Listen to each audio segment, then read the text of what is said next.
भरत जी ने उस मृग से इतना प्रेम कर लिया कि जब उस मृग की मृत्यु हुई तो भरत जी उस मृग का चिंतन करते करते मर गए कि मेरे बाद मेरे मृग का क्या होगा। अच्छा ये बताओ, किसी से प्रेम करना सही है कि गलत है? मैया, ओ मैया, हो गई पंचायत मेरी माँ, सुन लो मेरी माँ, सुनो मैया, सुनो मेरी माँ, सावधान हो के सुनो। बताओ, किसी से प्रेम करना सही है या गलत है? किसी से भी प्रेम। भरत जी ने प्रेम कर लिया मृग के बच्चे से और मृग का चिंतन करते करते मर गए। क्या हुआ? यमराज जी ने कहा कि आप मृग का चिंतन करते मरे हैं, इसलिए आपको मृग बनना पड़ेगा। अंते यामति सागति, मरते समय जिसकी मति जैसी होती है उसकी गति ऐसी ही कथा सुनने के लिए चैनल को सब्सक्राइब हर व्यक्ति को करें। सावधान रहना चाहिए, अपने चित्त को भगवान में लगाना चाहिए, क्योंकि आपका मन मरते समय कहीं और लग गया तो आपकी गति बिगड़ जाएगी। गई बहुत थोड़ी रही नारायण अवचेत, काल चिरैया चुग रही निस दिन आयु खेत। समय बीत गया है। भरत जी ने मृग में मन लगाया, यमराज जी ने कहा आपको मृग बन के जाना पड़ेगा। भरत जैसे ज्ञानी, भरत जैसे संत को क्या बनना पड़ा? मृग बनना पड़ा। क्यों? क्योंकि मन मृत्यु के समय मृग में लगा। अच्छा, आप लोगों का मन कहाँ लगा है? बेटे में, तो आप अगले जन्म में फिर बेटा बन जाओगे। आपका मन बेटी में लगा है तो अगले जन्म में फिर आप किसी की बेटी बन जाओगी। पत्नी में लगा है फिर आप स्त्री बन जाओगे। आप जितने पुरुष यहाँ बैठे हैं, लगभग पुरुष आप पिछले जन्म में जानते हो क्या थे? क्यों भैया? पुरुष लोग ध्यान देंगे, सब लोग। आप जितने पुरुष हैं सब नहीं, कुछ। आप अधिकाधिक पुरुष पिछले जन्म में क्या थे आपको पता है? नहीं? आप पुरुष पिछले जन्म में क्या थे? स्त्री।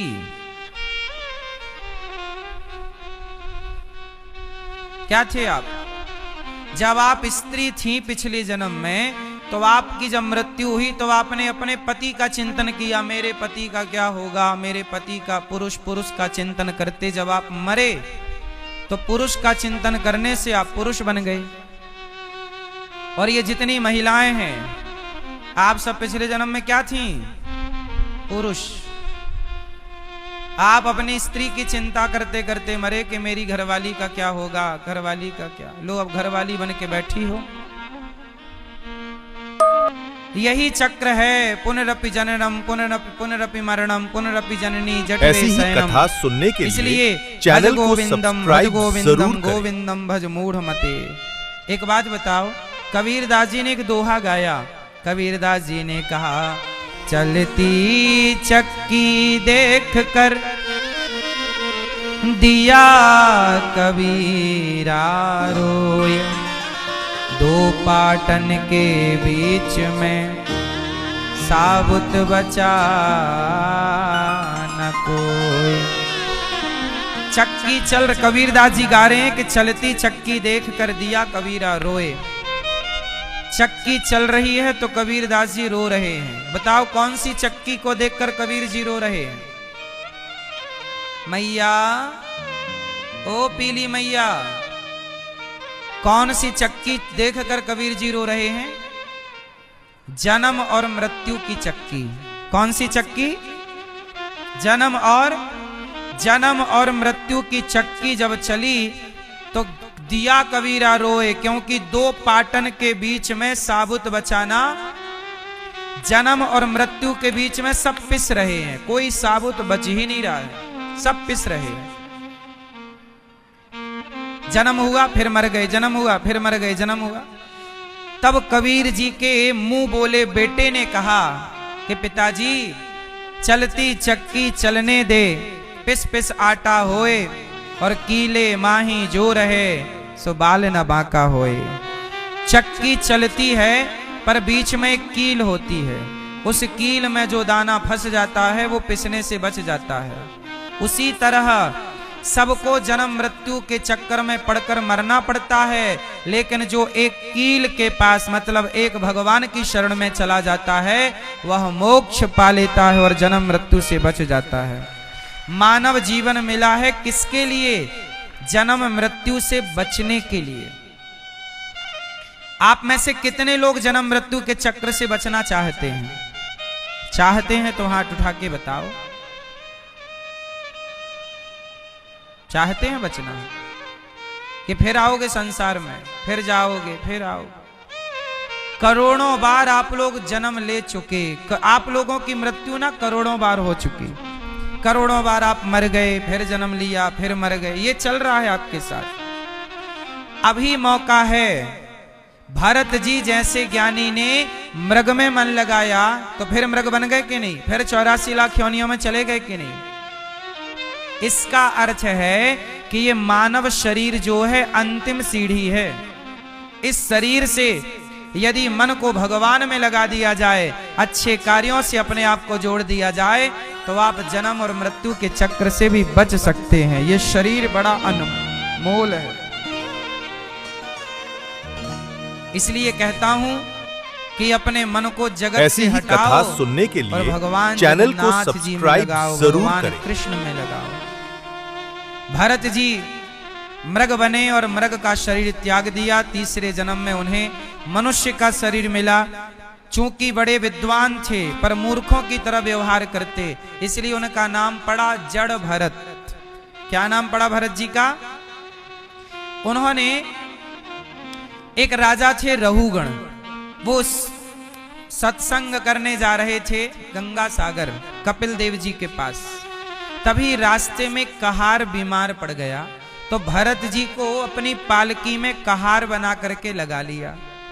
पर भरत जी तो बड़े अच्छे संत थे, उन्होंने अब भरत जी का नाम पड़ गया जड़ भरत, क्योंकि ये कुछ इनके पिता ने कहा कि बेटा कुछ पढ़ लो, तो ये पढ़ते लिखते नहीं। कहा कि खेत में धान बो दी है, जाओ चिड़ियों को उड़ाना, चिड़िया धान ना खा जाए। तो भरत जी उड़ाने की जगह बाजा बजा बजा के चिड़ियों से कहते कि राम जी की चिड़िया, राम जी का खेत, खाओ री चिड़िया भर भर पेट। भरत जी सारी धान खवाने लग गए तो इनके भाई भौजाइयों ने घर से निकाल दिया। भरत जी किसी काम के नहीं है लोगों की नजर में, पर भरत जी मूर्ख थे, बड़े ज्ञानी, पर मूर्खों की तरह रहते थे। क्यों? भरत जी पिछली बार मृग में मन लगा करके अपनी गति बिगाड़ चुके ऐसी ही हैं। कथा सुनने अब के किसी लिए में मन चैनल लगाना को नहीं चाहते, सब्सक्राइब इसलिए जरूर मूर्ख करें। की तरह रहते हैं। राजा रहुगण बोला क्यों रे? ये बार बार भरत जी ने राजा रहुगण की पालकी कंधे पर रख ली ना। एक राजा था, वो जा रहा था, उसका कहार बीमार पड़ गया तो भरत जी रास्ते में मिले तो उन्हें लगा लिया। पर भरत जी जब चले तो चींटी रास्ते में थी, तो चींटियों को बचाने के लिए कि पांव के नीचे दब ना जाए, एक छलांग मार दी भरत जी ने। और जैसे ही छलांग मारी तो राजा रहुगण की पालकी सिर पे टकराई। राजा रहुगण ने कहा क्यों रे, ये उछल कूद कौन कर रहा? जानता नहीं मैं कौन हूं? लोगों ने बताया कि महाराज ये भरत नया नया भर्ती हुआ है, बिना इंटरव्यू का यही उछल कूद कर रहा है। भरत जी दूसरी बार जब कूदे तो राजा रहुगण ने तलवार निकालकर गर्दन में रख दी। क्यों रे? अभी मैं मृत्यु दंड दे दूंगा तुझे, ठीक ठीक चलते नहीं आता। तब भरत जी ने कहा कि राजन ये बताओ आप मारोगे किसे? अच्छा ये बताओ आप सब लोग, मैया ओ हरी मैया बैठ जाओ मेरी मां। चलो ये बताओ मरता कौन है? मृत्यु किसकी होती है? शरीर की मृत्यु होती है कि आत्मा की मृत्यु होती है या किसी तीसरे की मृत्यु होती है? चलो बताओ फटाफट, सब लोग बताओ। पीले वाले भैया बताओ, हमारे परीक्षित जी बताओ, मृत्यु किसकी होती है? आत्मा की कि शरीर की? किसकी मृत्यु होती है? जोर से। भैया लोग बताओ मृत्यु किसकी होती है? शरीर की। चलो बताओ मृत्यु किसे कहते हैं? मृत्यु किसे कहते हैं? अच्छा चलो एक बात बताओ, आप सरल विषय समझो। मैया घड़ा होता है ना, घड़ा, घड़ा को तोड़ दो तो घड़ा टूट करके क्या बचेगा? जोर से ऐसी ही सबको कथा बताना सुनने है, के पीछे लिए आगे भैया चैनल भैया को सब बोलो। सब्सक्राइब घड़ा जरूर को करें। तोड़ दो तो घड़ा जब टूटेगा तो क्या बचेगा? भैया, ओ भैया, भैया को देखो कहां देख रहे हैं? उस तरफ, यहां। बताओ घड़ा जब टूटेगा तो क्या बचेगा? मिट्टी। मिट्टी बचा ना? अच्छा ये बताओ घड़ा बनने के पहले क्या था? वो मिट्टी। तो ये बताओ फिर टूटा कौन? घड़ा टूटा कि मिट्टी टूटी? भाई घड़ा बनने के पहले भी वो माटी था, घड़ा बना तो भी माटी है, और जब टूटा तो क्या टूटा? माटी टूटती थोड़ी है। घड़ा टूटा तो बचा क्या? माटी। अच्छा ये बताओ जब घड़ा टूटा तो माटी बची, ये बताओ घड़ा कहां चला गया? बताओ सब लोग बताओ, जब घड़ा टूटा तो क्या बचा? जोर से। घड़ा टूटा तो माटी बची, तो ये बताओ जब माटी बची तो घड़ा कहां गया? टूट गया। अरे टूट के गया कहां, वही तो हम पूछ रहे हैं। घड़ा टूटा तो गया कहां है? इसका मतलब ये हुआ कि घड़ा था ही नहीं। घड़ा था ही नहीं, वो मिट्टी ही थी, पर आपने उसे व्यवहार में घड़ा नाम दे दिया। घड़ा से पहले वह मिट्टी थी, घड़ा में मिट्टी है, और घड़ा टूटा तो क्या बचा? मिट्टी बची पर घड़ा नहीं बचा, क्योंकि घड़ा वहां था ही नहीं। होता तो घड़ा बचता। इसका मतलब घड़ा था नहीं, घड़े की एक कल्पना है, एक आकार को घड़ा कहते हैं। उसी तरह जैसे घड़ा था नहीं, पर सारी दुनिया क्या चिल्लाती है? कुम्हार भाई जरा घड़ा दे दो। ये बताओ घड़े में घड़ा है कि माटी है? आपने जो घड़ा पकड़ा है वो घड़ा पकड़ा है कि माटी को पकड़ा है? जोर से। क्या पकड़ा? क्या उसमें घड़ा है? माटी के आकार का नाम घड़ा है, घड़ा की सत्ता नहीं है। उसी तरह जैसे घड़ा नहीं है, मिट्टी है, पर कहा क्या जा रहा है? घड़ा। उसी तरह टूटा कौन? आप कह रहे हैं घड़ा टूटा, पर घड़ा टूटा तो घड़ा होना चाहिए टूटा हुआ, वहां तो बची माटी। उसी तरह जैसे घड़ा है नहीं, पर सब चिल्ला रहे हैं घड़ा, उसी तरह मृत्यु है नहीं, पर सब चिल्ला रहे हैं कि मृत्यु मृत्यु मृत्यु। मृत्यु भी वैसी ही है जैसे घड़ा है। अच्छा एक बात बताओ, हमारा शरीर कितनी चीजों से मिलकर बना है? हमारा और आपका उत्तर दो। हमारा शरीर कितनी चीजों से मिलकर बना है? सब बताओ। 5 पृथ्वी, बोलो पृथ्वी, जल, वायु, अग्नि, आकाश। इन 5 चीजों से मिलकर हमारा शरीर बनता है। अच्छा जब हम मरते हैं तो हमारे 5 तत्व कहां चले जाते हैं? पृथ्वी तत्व पृथ्वी में मिल गया। चिता जब जलती है तो राख बचती है, वो राख पृथ्वी तत्व है। जल वाष्पीकरण जल तत्व जल में, पृथ्वी तत्व पृथ्वी में, वायु तत्व वायु में, अग्नि तत्व अग्नि में, आकाश तत्व आकाश में। अब बताओ कि मरा कौन? आप 5 चीजों से मिलकर बनते हो और आखिरी में 5 चीजों से मिले और 5 चीजों में आप मिल जाते हो, तो भाई मरा कौन? सवाल खड़ा है। आप 5 चीजों से मिलकर बने, पृथ्वी जल वायु अग्नि आकाश। जब आप मरे तो 5 चीजें पांचों में जाके मिल गई, खत्म। अब ये बताओ मरा कौन? भाई प्रश्न खड़ा है अभी, मरा कौन? लोग कहते हैं ना मर गया, इसका मतलब ये हुआ कि कोई मरता नहीं है, कोई नहीं मरता। ऐसी ही कथा सुनने के लिए चैनल को ये जो आदमी सब्सक्राइब था जरूर करें। वो कहां चला गया? अरे जैसे घड़ा मिट्टी का था तो मिट्टी में मिल गया, ऐसे शरीर 5 तत्वों का था, 5 तत्वों में मिल गया, बात खत्म।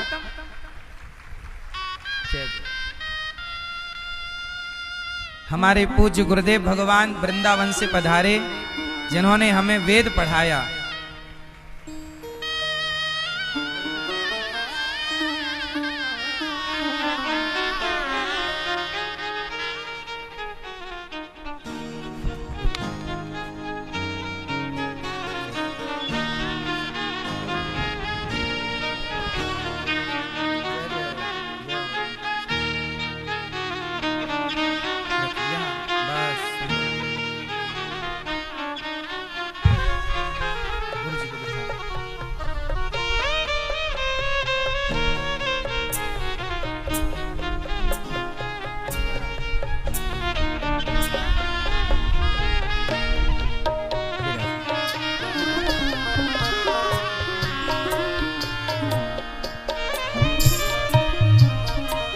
तो मृत्यु मिथ्या है। भगवान श्री राम जब बाली को मारे तो तारा आई, तारा जब रोने के लिए आई तो भगवान ने क्या कहा? जीव नित्य के ही लगी तुम रोवा। तारा को भगवान ने कौन सा ज्ञान दिया? हे तारा क्यों रोती हो? जीव तो नित्य है, जीव नित्य के ही लगी तुम रोवा, क्यों रो रही हो? क्या तुम्हारा रोना सही है? नहीं, रोना सही नहीं है। इसका मतलब यह हुआ कि आप लोगों को यह जानना है कि आत्मा जो है ईश्वर का अंश है, ईश्वर अंश जीव अविनाशी। आत्मा ईश्वर का अंश है। शरीर 5 चीजों से मिलकर बना, 5 चीज 5 में मिल गई, आत्मा गई भगवान के पास, आत्मा ईश्वर का अंश है, ईश्वर में मिल गई। अब ये बताओ कि जो आप पाप और पुण्य करते हो वह भोगता कौन है? बताओ, हमारे द्वारा किया गया पाप और हमारे द्वारा किया गया पुण्य कौन भोगेगा? शरीर भोगेगा कि आत्मा भोगेगी, कि मन भोगेगा, कि बुद्धि भोगेगी, कि चित्त भोगेगा, कि अहंकार भोगेगा, कि पड़ोसी भोगेगा? बताओ, जो आप पाप और पुण्य करते हो मैया, जो आप पाप पुण्य करती हो वो कौन भोगेगा? जोर से, जोर से। आत्मा, आत्मा क्यों भोगेगी? आत्मा को तो सुख दुख होता ही नहीं है। गीता में स्पष्ट भगवान ने कहा है, नैनम छिंदंती शस्त्राणि नैनम दहति पावकः। आत्मा को ना आग जला सकती, ना पानी गीला कर सकता, ना आत्मा को सुख होता, ना आत्मा को दुख होता। जब आत्मा को भोगना नहीं, शरीर तो यहीं जल जाता है सबकी नजरों के सामने, शरीर भोगेगा नहीं क्योंकि शरीर तो देखते देखते जलता है। आत्मा भोगती नहीं है, शरीर भोगना नहीं है उसे, फिर भोगेगा कौन? बताइए, जो आपने पाप या पुण्य किए हैं उसका भोगता कौन है? उत्तर दो, कौन? शरीर तो यहीं जल जाएगा ना भैया, देखते देखते चिता पे जल जाता है, शरीर थोड़ी भोगने जाएगा। शरीर यहीं ना जल गया सबका है? कौन भोगेगा? कौन है?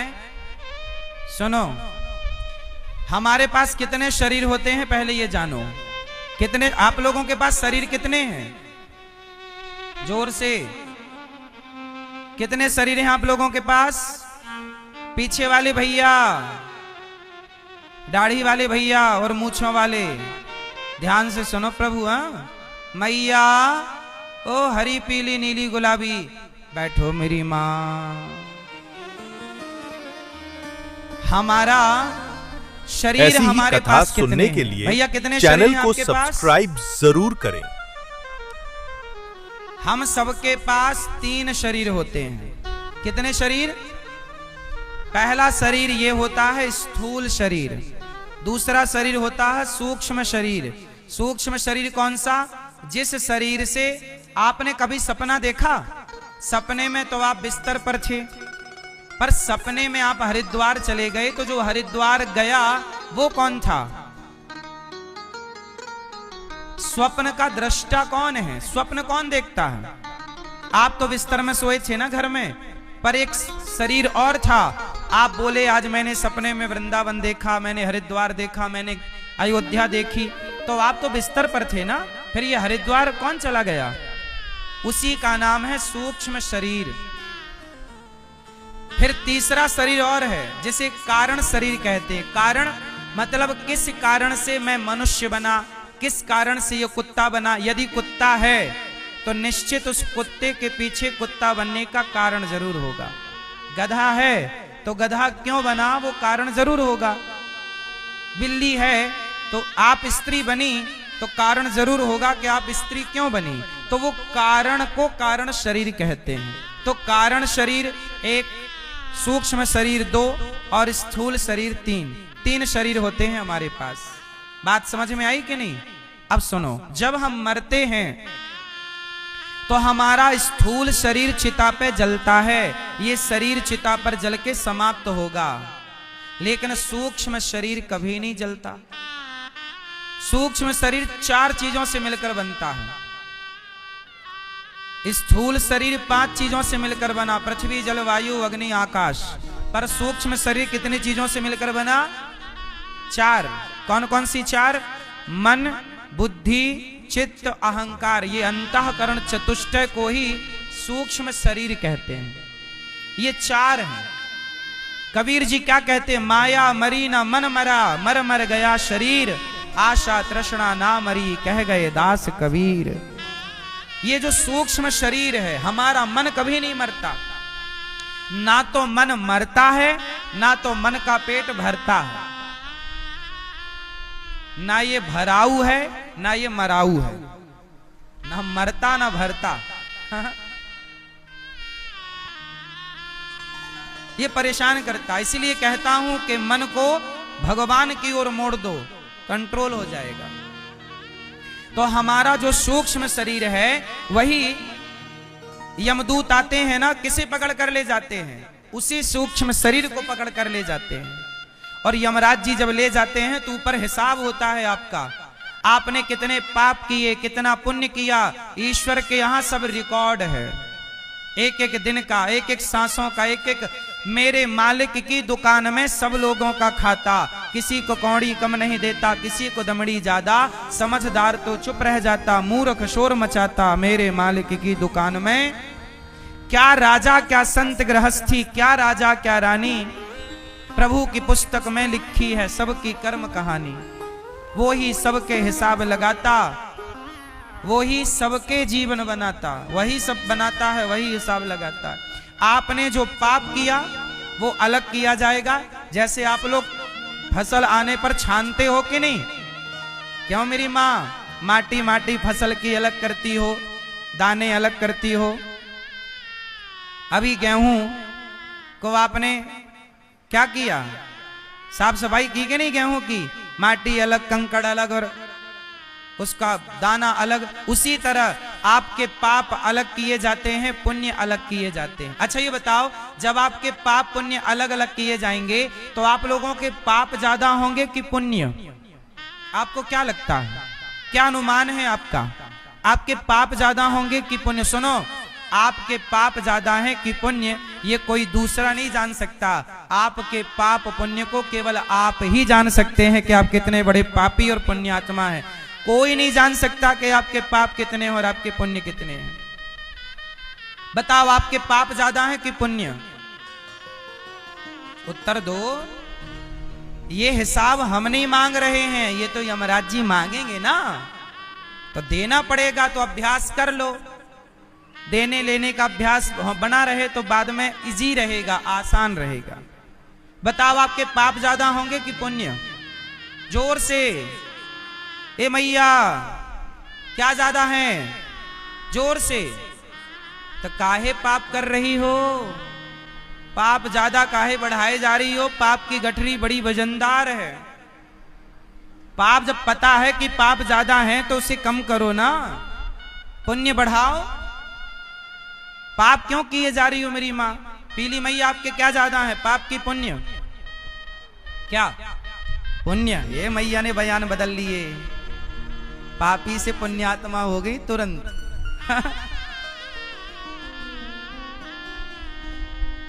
दिन भर जो चुगली करती हो सास की और बहू की, ये पाप ही तो कर रही हो। चुगली करना कौन सा पुण्य है?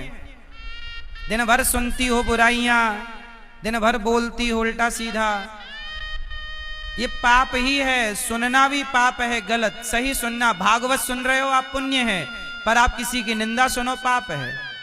देखना भी पाप है, यदि गलत दृश्य देख रहे हो पाप है। और प्रभु के चरण, संतों के चरण देख रहे हो तो पुण्य है। अच्छी चीज देखना पुण्य है, गलत चीज देखना पाप है।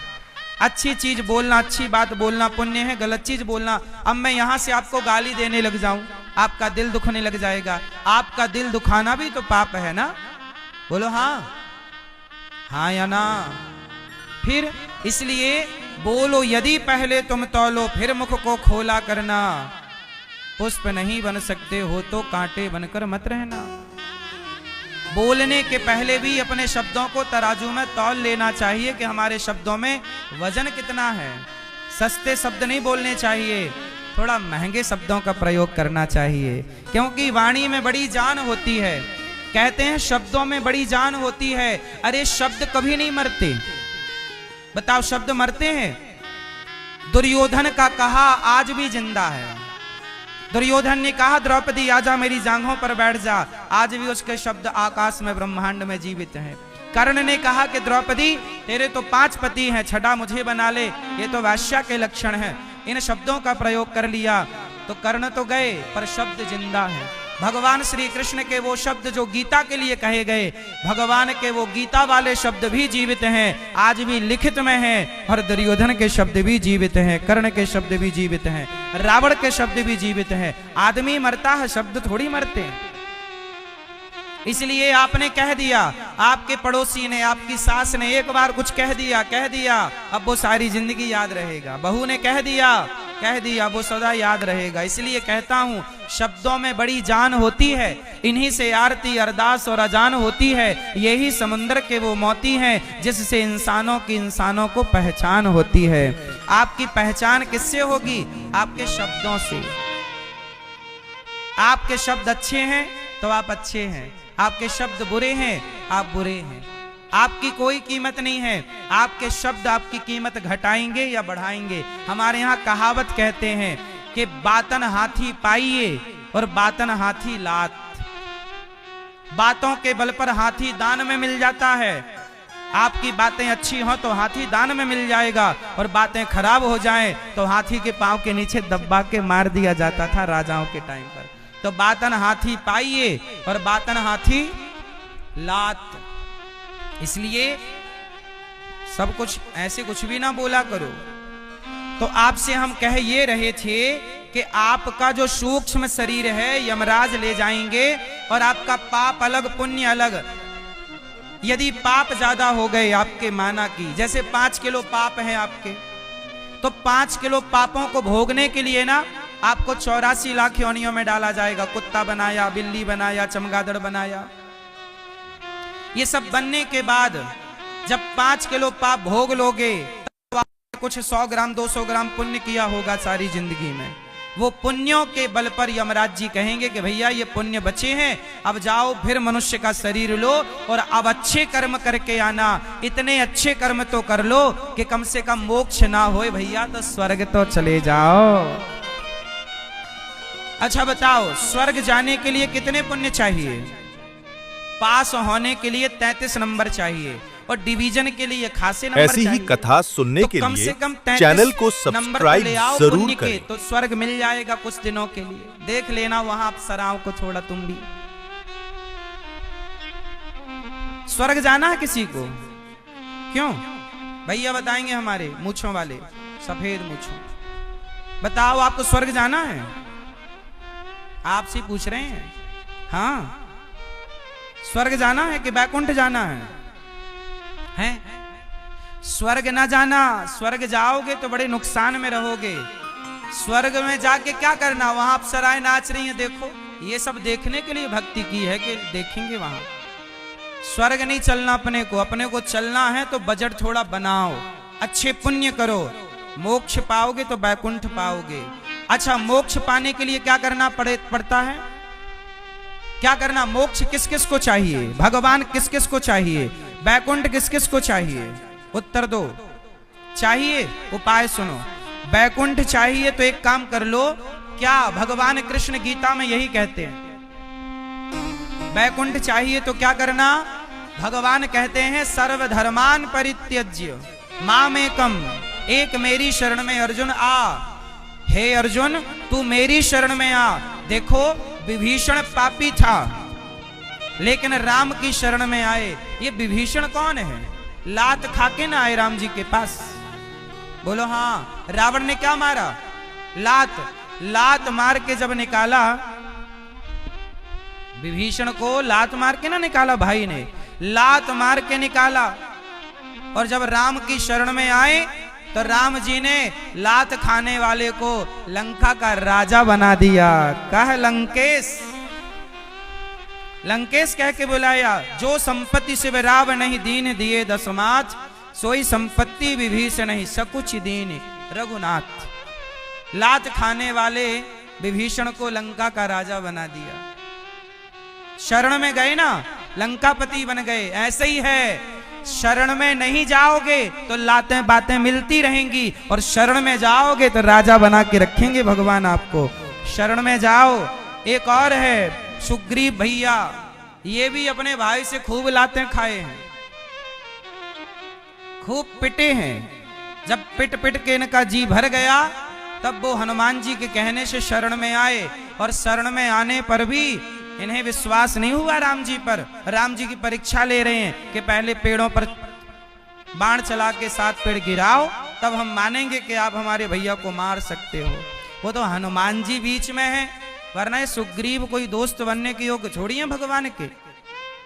भगवान की परीक्षा ले रहे हैं, बताओ सुग्रीव। लेकिन कोई बात नहीं, देर सवेर आओ। भगवान कहते हैं मेरी शरण में अहम त्वा सर्व पापेभ्यो, मेरी शरण में आ। सर्वधर्मान परित्यज्य मामेकम शरणं व्रज। हे अर्जुन, मेरी शरण में आओ। जो मेरी शरण में आएगा तो फिर उसे संसार की लातें बातें नहीं खानी पड़ेंगी। भगवान चाहे विभीषण हो या सुग्रीव हो, दोनों को राजा बना करके स्थापित किया है ये भगवान। देखो, शरण में आ। अच्छा ये बताओ, सुदामा जी बेचारे परेशान है ना रोटी के लिए? बोलो हाँ। गरीब है ना? कुचैलम मलिनम क्षामम, फटे पुराने कपड़े पहनते हैं सुदामा जी। लेकिन सुदामा जी जब शरण में आए द्वारिकाधीश की, मांगा कुछ नहीं। भगवान से मांगना नहीं पड़ता।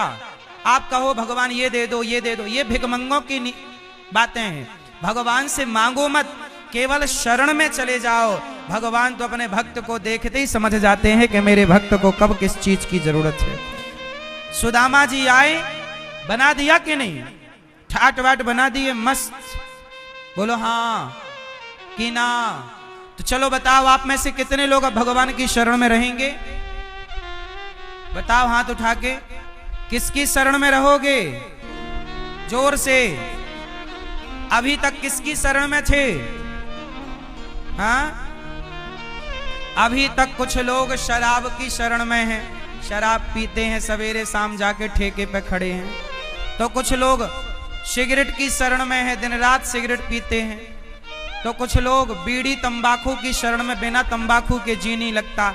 अरे जितनी शरणागति तुम्हारी सिगरेट बीड़ी तंबाकू गांजा इत्यादि में है, इतना ही समर्पण, जितनी आदत कहते ना हमारी महाराज जी आदत पड़ गई है तंबाकू खाने की, बीड़ी पीने की, शराब पीने की, गांजा पीने की। जितनी आदत तुम्हारी गांजा और शराब और बीड़ी और सिगरेट पीने की पड़ गई, इतनी आदत भगवान का नाम लेने की पड़ गई होती तो तुम्हारा कल्याण ना हो जाता। भगवान की शरण में रहो साहब, तंबाकू की शरण में ना चले जाना। भगवान की शरण में जाओगे कल्याण हो जाएगा। भरत जैसे परम ज्ञानी जब राजा रहुगण को उपदेश करते हैं, राजा रहुगण बोला कि तुम बड़े दुबले पतले हो। भरत जी बोले देख भाई, दुबला पतला शरीर होता है, आत्मा का दुबला पतला लेने होने से कोई लेना देना नहीं है। मरना जन्म लेना ये देखो अलग विषय है। हम जन्म लेंगे मरेंगे बार बार, इसी चक्र से बचने के लिए शरणागति चाहिए। बोलो हे नाथ, हाथ जोड़ो, हे नाथ मैं आपको कभी भूलू नहीं। सदा भगवान को याद रखो, काम खूब करो, पैसे खूब कमाओ, पर भाव ये रहे कि मैं भगवान की शरण में हूं। हे प्रभु आप हमारे करता धरता, नाथ सकल संपदा तुम्हारी, मैं सेवक समेत सुत नारी। अच्छा एक बात बताओ, आप ये बताओ कि जो आपकी बेटी है या बेटा है, आपकी बेटी और बेटा में, आपके बच्चों में आपका शेयर कितने परसेंट, मतलब आपकी भागीदारी कितने परसेंट है? ये बेटा बेटी आपके हैं, कितने परसेंट आपके हैं? कितना परसेंट आपका शेयर है, कितना परसेंट आपकी पत्नी का, कि और किसी का भी भागीदारी है, किसी और की भी हिस्सेदारी है, किसी तीसरे की भी? पूछ रहे हैं हम, बताओ मैया बताओ, आपके बच्चों में आपकी हिस्सेदारी शेयर कितना है आपका? उत्तर दो भैया, बताओ आपके बच्चों में आपका परसेंट कितना है, मतलब कितने परसेंट ये बच्चे आपके हैं? बताओ परसेंट बताओ, 10% आपके हैं कि 50% आपके हैं कि 100% आपके हैं? ये बच्चे आपके कितने परसेंट हैं? पूरे 100%? क्यों? सुनो ये भैया, आप बताओ आपके बच्चे कितने परसेंट आपके हैं, कितने परसेंट शेयर आपका है? उत्तर दो मैया, क्या बोलती तू? कितने परसेंट? सुनो, 1% हिस्सेदारी बाप की है और 2% हिस्सेदारी मां की है, क्योंकि मां 9 महीने तक पेट में रखती है। अच्छा ये बताओ, ये जो मैं, ये दास अनिरुद्ध है, बताओ मेरे ऊपर मेरी मां का, मेरे पिता का या भगवान का? बताओ मेरे ऊपर अधिकार ज्यादा किसका है? मेरी मां का अधिकार मेरे ऊपर ज्यादा है, मेरे पिता का अधिकार मेरे ऊपर ज्यादा है, या भगवान का अधिकार मेरे ऊपर ज्यादा है? उत्तर दो फटाफट। आप लोगों पे अधिकार किसका है, मां का, बाप का या भगवान का? जोर से।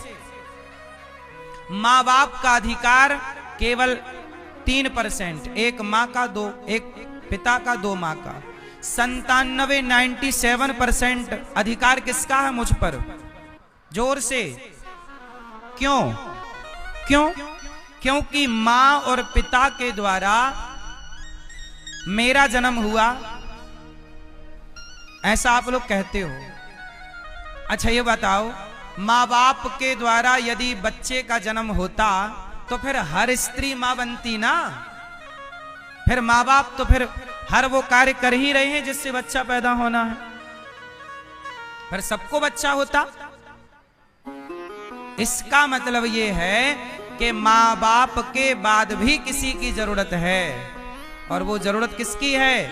भगवान की। पिता के द्वारा पानी की बूंदें जाती हैं मां के गर्भ में, उस पानी की बूंदों से एक मनुष्य का निर्माण होता है। आंखें बनती हैं, कान बनते हैं, शरीर में हड्डियां बनती हैं, हाथ बनते हैं, उंगलियां बनती हैं, पांव बनता है, ये कौन है? बिना बनाए बन गया। आपके घर में जो चूल्हा है, आपके घर में जो व्यवस्थाएं हैं, क्या वो बिना बनाए बन गई हैं? उत्तर दो। यदि व्यवस्थाएं बनी हैं तो कोई तो होगा ना व्यवस्थापक बनाने वाला। तो आप बने हैं माँ के पेट में, तो माँ के पेट में ऐसी 9 ही महीने कथा तक ना सुनने के तुम्हारा लिए बाप गया, चैनल को ना तुम्हारी माँ सब्सक्राइब गई, जरूर और करें। तुम पूरे बन के बाहर आ गए। कोई तो था ना तुम्हारी माँ के पेट में जो तुम्हें वहां बैठे बैठे बना रहा था। वही है परमात्मा जो सबके, हर स्त्री के, हर माँ के पेट में बैठकर संसार को रचता है। इसलिए भगवान का हेड ऑफिस है माँ का गर्भ। भगवान कहाँ बैठते हैं? माँ के पेट में, और वहीं बैठ करके वो रचना करते हैं। किसकी? आपकी। इसलिए मेरी माँ और मेरे बाप, मेरे पिता के अधिकार मेरे पे कम है। भगवान आज बुलाएं तो मुझे आज जाना पड़ेगा। मेरी माँ थोड़ी चाहेगी कि मैं जाऊं, मेरा पिता थोड़ी चाहेगा कि मैं जाऊं।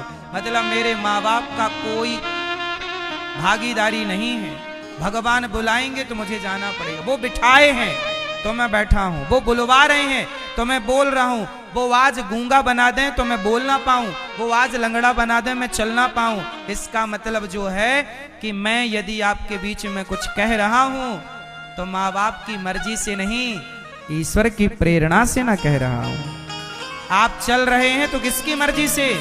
इसका मतलब कि हर क्षण ईश्वर का थैंक यू, धन्यवाद करना चाहिए कि प्रभु आपकी कृपा से ये जीवन मिला है, आपकी कृपा को धन्यवाद है।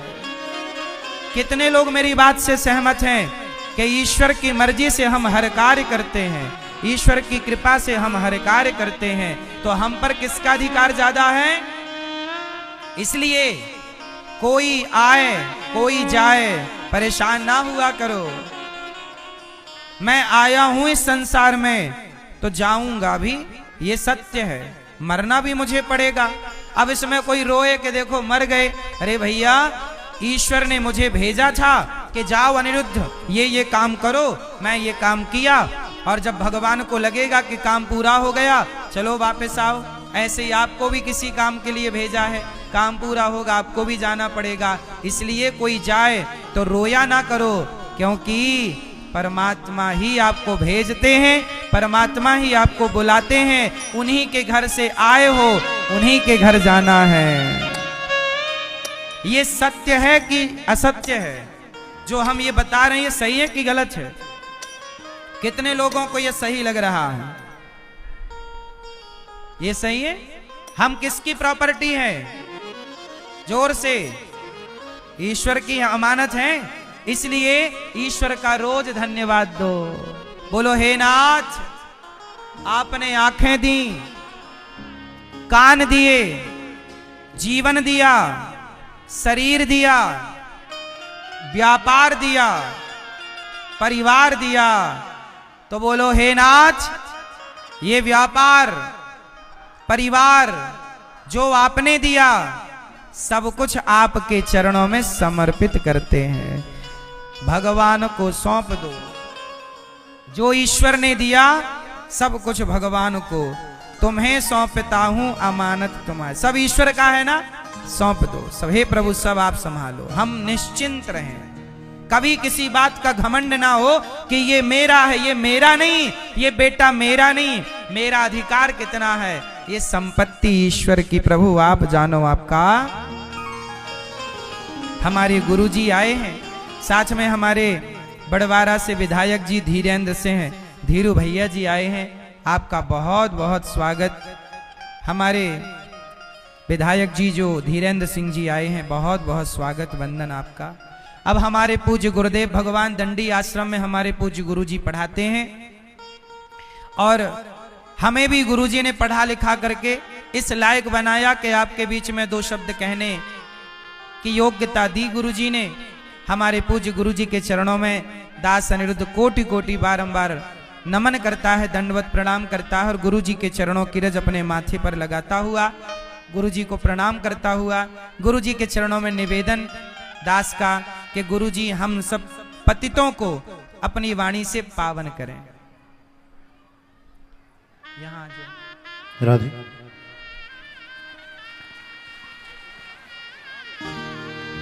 यहाँ जाएंगे सब दर्शन।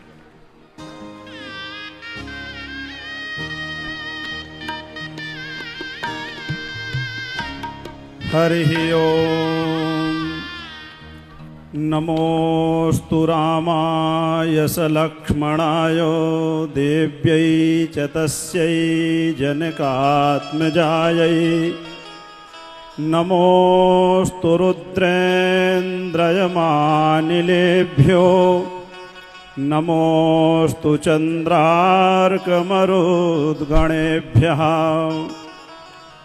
रामं रामानुजं सीतां भरतं भरतानुजं सुग्रीवं वायुसूनुं च प्रणमामि पुनः पुनः। गुरु गोविंद भगवान के चरणों में प्रणाम करते हुए व्यासासीन सौम्यता सरलता सहजता की प्रतिमूर्ति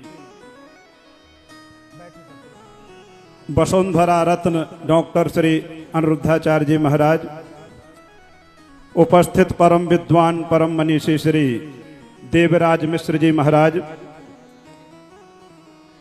श्री वासुदेव जी, उपस्थित विद्वत वृंद भक्त वृंद एवं भक्तमती माताओं बहनों, आप सबका दर्शन करके अपार हर्ष का अनुभव कर रहे हैं। अभी तक महाराज जी की माता जी को पिताजी को दर्शन प्राप्त हुआ था। आज महाराज जी की जन्मभूमि का दर्शन हुआ। जननी जन्मभूमिश्च जाह्नवी च जनार्दना जनकः पंचमश्चैव जकारः पंच दुर्लभा। 5 जकार बड़े दुर्लभ हैं। जननी जन्मभूमि जाह्नवी जनक और भगवान। तो आज महाराज जी की जन्मभूमि का दर्शन करके अनंत आनंद का अनुभव कर रहे हैं। और आप लोगों को तो कितना आनंद हो रहा होगा इसका हम अनुभव नहीं कर सकते। क्यों कि आपके सामने ये खेले हैं छोटे से इसी गांव में, आपने इनका दर्शन किया। और आज आप देशवश में नहीं विश्व में ठाकुर जी की कृपा, गुरु गोविंद ग्रंथ की कृपा से आप विश्व में छाए हुए हैं और जन जन को भगवान की भक्ति का बीज संचार कर रहे हैं। श्री अनिरुद्धाचार्य जी महाराज धन्य हैं इनको और इनकी जन्मभूमि को, माता पिता को। इस जन्मभूमि को मैं बार बार प्रणाम करता हूं। आपने कहा था कि हमारी जन्मभूमि को अपने चरणों से पवित्र करें। हम पवित्र हो गए आपकी जन्मभूमि में आकर के। जिस जन्मभूमि ने ऐसा वसुंधरा रत्न प्रकट करके समाज को दिया है, उस जन्मभूमि को बार बार नमन है, वंदन है। ये साधारण जन्मभूमि नहीं है। अयोध्या और मथुरा से इसकी तुलना करें तो कर सकते हैं, क्योंकि भक्त और भगवान जहां पर अवतरित होते हैं। चैनल को सब्सक्राइब यह साधारण कार्य नहीं है। मैंने कलश यात्रा का दर्शन किया था यंत्र के माध्यम से। अपार हर्ष हुआ मुझे कलश यात्रा का दर्शन करके। मैं अंदाज नहीं लगा सकता कितना आनंद मुझे आया। लाखों की संख्या में गांव के गांव कलश यात्रा में थे। आप सब बड़भागी हैं जो आपके ग्राम में ऐसे भक्त अवतरित हुए हैं। और देखो, हमने इतना पुण्य नहीं किया है कि हमको श्री रामकृष्ण प्रत्यक्ष दर्शन देंगे। किसी का पुण्य हो तो हम उसके चरणों में प्रणाम करते हैं, पर हमारा तो इतना नहीं है कि सीधे हमें श्री रामकृष्ण दर्शन दें। ऐसे महान पुरुषों के रूप में हमको आपको सुलभ हो रहे हैं अनिरुद्धाचार्य जी। तो हमारे आपके लिए यही एक भगवान से कम नहीं है। इन्हीं के माध्यम से, इन्हीं का प्रवचन सुन करके हम आपको भगवान की प्राप्ति होगी। नदियां न पिए कभी अपना जल, वृक्ष न खाएं कभी अपना फल, जो सच्चा इंसान है वो धरती का भगवान है। तो ऐसे महान पुरुष ही इस धरती के अवतारी पुरुष होते हैं। हम अभी रास्ते से आ रहे थे, करीब यहाँ से 90 किलोमीटर है भजिया यहीं पास में। तो पूज्य गुरुजी से हम कह रहे थे, श्री मिश्र जी से, कि साधारण पुरुष तो अनिरुद्धाचार्य जी नहीं हो सकते, क्योंकि इतनी कम आयु में इतना सब कुछ भगवान की कृपा प्राप्त कर लेना ये साधारण पुरुषों का लक्षण नहीं है। भगवत गीता में भगवान ने स्वयं अपने श्री मुख से वर्णन किया है, जिनमें भी कुछ विशेष देखो वो मेरी ही विभूति समझो। तो ये भगवत विभूति हैं और आप सब धन्यवाद के पात्र हैं जो ऐसी विभूति को आपने इस जन्मभूमि में जन्म दिया है और आपकी गोद में बैठ करके आज महाराज श्री हजारों लाखों भक्तों को भगवान की चर्चा सुना रहे हैं। आप सबको वंदन है, नमन है, व्यासपीठ को वंदन है, नमन है। और हम तो यहाँ आकर के अपने आप